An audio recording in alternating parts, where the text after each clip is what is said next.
മൂളിപ്പാട്ടുണ്ട്.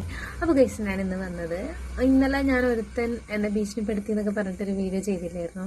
എൻ്റെ പേരെന്താന്ന് പറഞ്ഞെങ്കിൽ ഞാൻ ഇവിടെ വലുതായിട്ടൊന്ന് കൊടുക്കുക. ജസ്റ്റ് പേരൊന്ന് വായിച്ചു നോക്കിയാൽ അങ്ങനെ തന്നെയല്ലേ പേര്. ഞാൻ എടുത്ത് പറയുന്നില്ല, നിങ്ങൾ ജസ്റ്റ് വായിച്ചു നോക്കി അറിയാം. ശരിയായിരിക്കാം.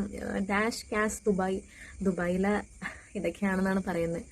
ഓക്കെ, നാട്ടിലത്തെ ഇത് മാറിയിട്ട് ദുബായിലെ 2 അവനതിൽ പേരാട്ടോ. അവൻ്റെ എന്താ പേര് നമുക്കറിയില്ല. നമ്മളൊരാളുടെ പേര് വെച്ച് കളിയാക്കാൻ പാടില്ല. പക്ഷേ കളിയാക്കല്ലേ. അതിനുശേഷം എനിക്ക് കുറച്ചുകൂടി മെസ്സേജ് വന്നു. ഞാൻ ഇവിടെ കൊടുക്കാം.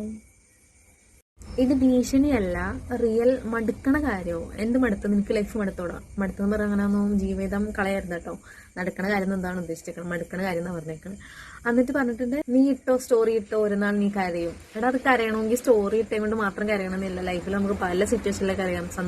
സന്തോഷം കൊണ്ട് കരയാം, സങ്കടം കൊണ്ട് കരയാം, പല സിറ്റുവേഷൻ കൊണ്ട് നമുക്ക് കരയാം.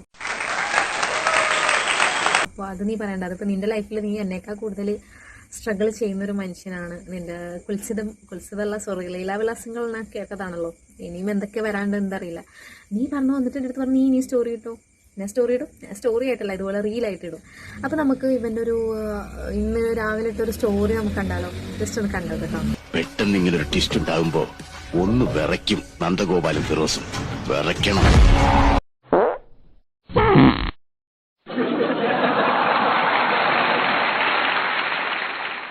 സ്റ്റോറി പെട്ടെന്നൊന്ന് വിറയ്ക്കും. ഓ, നീ വിറപ്പിക്കും. നീ ആ വിറപ്പിക്കുന്നവനാണ്. ഞാൻ ജസ്റ്റ് കമന്റിന് റിപ്ലൈ കൊടുത്തപ്പോൾ സ്റ്റോറി ആയിട്ട് വന്നത്. എടാ, ആരടാ വിറച്ചത്? ഓഫ്, എന്താല്ലേ. ഇപ്പം ഇവന്റെ കാര്യം നമുക്ക് നിർത്തത്തുള്ളൂ. ഇനി എന്തെങ്കിലും വരാണെങ്കിൽ ഞാൻ പറയാം. ഇനി മെസ്സേജ് വരോ ഇല്ലേ എനിക്കറിയില്ല. ഞാൻ കാരണം എന്റെ മെസ്സേജ് സീൻ ചെയ്യാറില്ല. മെസ്സേജ് അവിടെ വന്ന് കിടക്കാറുണ്ട്, ഞാൻ മൈൻഡ് ആക്കാറില്ല. അപ്പോൾ ബൈ. -കാസ് ദുബായ്. -കാസ് ദുബായ്. അപ്പോൾ ഓക്കെ, ബൈ.